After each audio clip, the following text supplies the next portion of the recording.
কিসের অভ্যুত্থান? কোনটা অভ্যুত্থান? আপনার আপনার কিছু অ্যানার্কিস্ট আছে। বাংলাদেশের জনসংখ্যা কত? আপনি যদি এরকম করে আপনি আমাকে একটা, না না, এটা তো হতে পারে না যে আপনি একটা একটা অ্যানার্কিস্টদের একটা মানে মাস্তানিকে আপনি গণ অভ্যুত্থান বলছেন। সেটা তো আমি তো একজন লয়ার, আমার তো জবাবটা চাইতে হবে, কারণ ভবিষ্যতে এই প্রশ্নগুলো আমরা করব।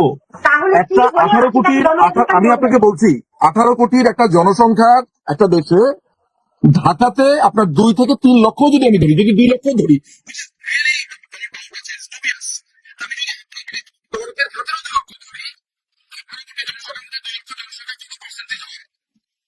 আপনি যদি সেইটাই ধরেন,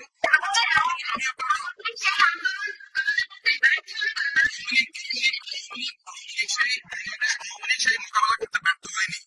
বাংলাদেশ আওয়ামী লীগ এই ধরনের অ্যানার্কিস্টদের ঘটনাতে বরঞ্চ বাংলাদেশের মানুষের পক্ষেই ছিল। কারণ বাংলাদেশ আওয়ামী লীগ যদি চাইতো, মাননীয় প্রধানমন্ত্রী যদি চাইতেন, তাহলে এখানে হাজার হাজার লাশ পড়তে পারতো। তিনি লাশের উপরে দাঁড়িয়ে এই রাজনীতি করতে চান নাই বলেই তিনি যেটা করেছেন, তিনি পদত্যাগও করেন নাই। তিনি বলেছেন ফাইন, এটা নিয়ে তিনি পরবর্তী পদক্ষেপ যখন করবে বা পরবর্তী পদক্ষেপ যখন নেবে, তখন অ্যানার্কিস্টরা আক্রমণ করে। বাংলাদেশের নিরাপত্তা বাহিনী এক স্থান থেকে আরেক স্থানে নিরাপত্তার জন্য মাননীয় প্রধানমন্ত্রীকে সরিয়ে দেন। এইটা হচ্ছে প্রপার ব্যাখ্যা। মাননীয় প্রধানমন্ত্রীকে এক স্থান থেকে আরেক স্থানে সরিয়ে দেন তার নিরাপত্তার জন্য।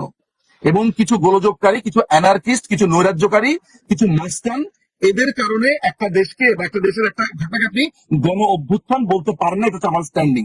আচ্ছা, মাননীয় প্রধানমন্ত্রীর পদত্যাগে কি আসে কি যায়? তা আপনি তো দেশ চালাচ্ছেন সংবিধান অনুযায়ী।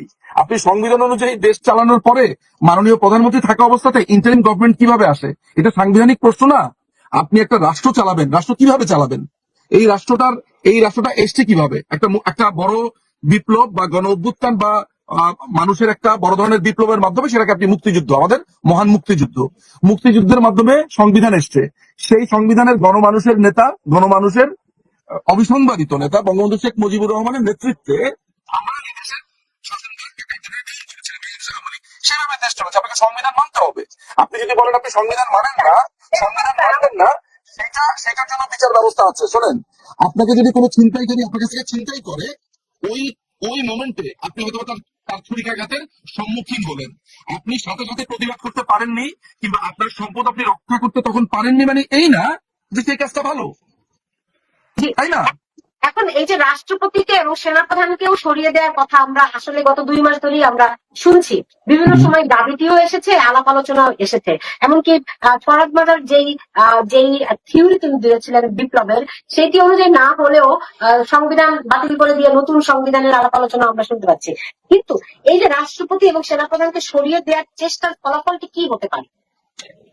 রাষ্ট্রপতিকে সরিয়ে দেওয়াটা হচ্ছে ব্যাপারটা এমন যে আপনি যে ডালে দাঁড়িয়ে আছেন সেই ডালটা আপনি নিজে নিজে কাটছেন। আপনার ধারণা হচ্ছে ডাল কাটলে সেখান থেকে আপনার যে প্রতিপক্ষ তিনি পড়ে যাবেন, কিন্তু ডাল কাটার সাথে সাথে যে এই প্রান্ত থেকে আপনি নিজেও পড়ে যাবেন, আপনি আসলে বুঝতে পারছেন না। এটা হচ্ছে ঘটনা। আচ্ছা, কেন বলছি এই কথা? কারণ রাষ্ট্রপতিকে যে তারা সরাবে, কোন পদ্ধতিতে সরাবে? একটা তো পদ্ধতির প্রয়োজন। আপনি যদি ব্যাপারটা এমন হয়, আপনি যদি এইটা ঘোষণা দেন যে আমি সংবিধান মানবো না, আমি কিচ্ছু মানবো না, আমি সংবিধান মানি না, আমি এই রাষ্ট্র দখল করলাম, আপনি এটা ঘোষণা দেন, আপনাকে স্বাধীনতার ঘোষণাও দিতে হবে। আপনি তো বলছেন এটা নতুন স্বাধীনতা, আপনি স্বাধীনতার ঘোষণা দেন, আপনি নতুন নতুন রাষ্ট্র করে আপনি এইভাবে করেন। আপনি তো গায়ের জোরে এই কাজটা করছেন। আমার হয়তোবা এই মুহূর্তে আমি আপনাকে অ্যাটাক করতে পারবো না বা অ্যাটাক করতে পারছি না, কিংবা আমি রক্তের উপরে দাঁড়াবো না, অপেক্ষা করব। কিন্তু আপনি যদি আপনাকে এইটা ঘোষণা দিতে হবে, আপনি আল্লাহতেও থাকবেন ইল্লাতেও থাকবেন, এটা তো হতে পারে না। আপনি দুই রকম একই জায়গাতে বসে আপনি দুই রকমের কথা বলতে পারেন না। তো এটা তো খুবই দান্দিক একটা কথাবার্তা হয়ে যাচ্ছে, খুবই দান্দিক। আপনি সংবিধানের ইনস্টিটিউশন গুলোকে আপনি বহাল রাখছেন, আবার আপনি বলছেন যে আপনি সংবিধান মানবেন না। আপনার কাছে মনে হচ্ছে না এটা খুব হাস্যকর ব্যাপার? কারণ রাষ্ট্রপতিকে অভিশংসন পদ্ধতি আছে, রাষ্ট্রপতি নিজে পদত্যাগ করতে পারেন, যে পদ্ধতিগুলো আছে আমাদের, দেখবেন আপনি আমাদের 53, 54, 51, 52, 53, 54 আছে।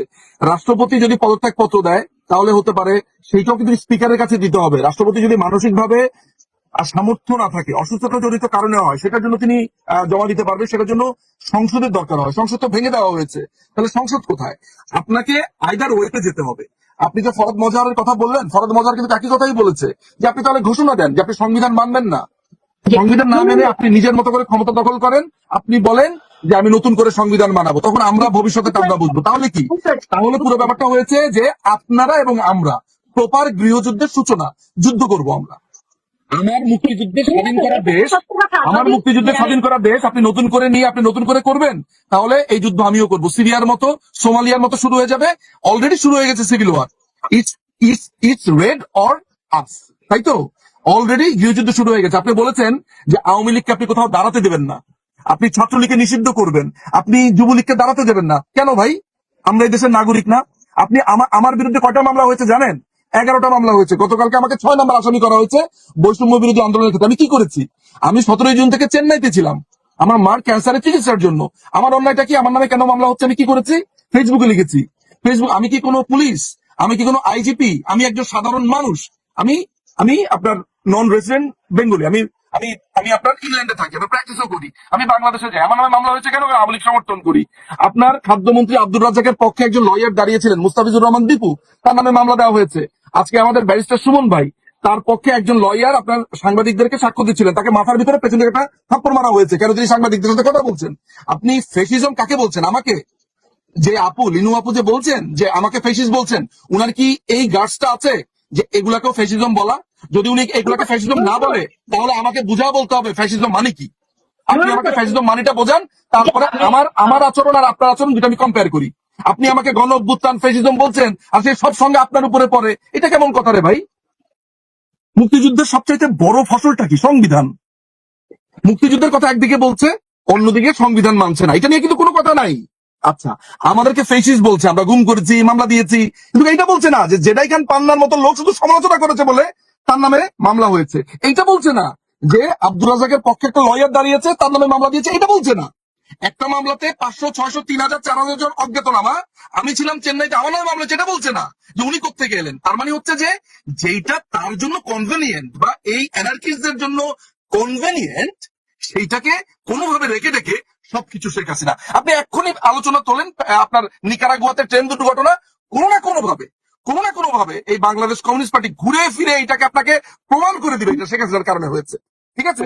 সুতরাং এই শেখ হাসিনা রোগ, এই শেখ হাসিনা রোগ আজকে নতুন না। আপনার প্রশ্ন আরেকবার করেন যে শেখ হাসিনা যদি সাজা হয়, সাজা তো হয়ে গেছে। নাহিদ তো বলেছে যে প্রধানমন্ত্রী শুধু আসবে ফাঁসির জন্য।